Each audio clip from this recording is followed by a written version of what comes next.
Кайырлуу күн достор. Бүгүн мен сиздермен өтө пайдалуу соктун рецептин бөлүшөмүн. Видеону соңуна чейин карап, лайк басып, пикир калтырууну унутпаңыз. Сок сондай дәмдүү, пайдалуу, керемет болуп чыкты. Асиресе балаларга катты унады. Бизге керек заттар: аскабак, алма, апельсин және сәбиз өз каалооңузча.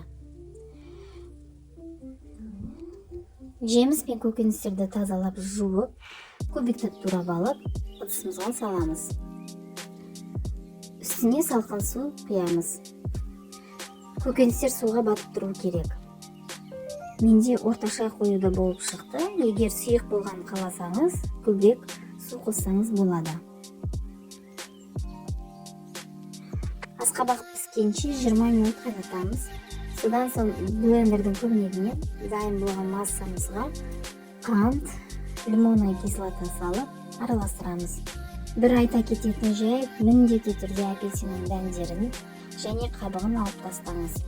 Айтпесе сок ачуу болуп кетүү мүмкүн. Эгерде сизде блендер болмаса, ситадан да өткүзүп, сокто дайындауга болот. Ол кезде сабизди теркадан өткүзүү керек. Писпей калуу мүмкүн. Сок дайын, керемет, өтө пайдалуу, дәмдүү. Сокто жасап көрүүгө кеңеш берем.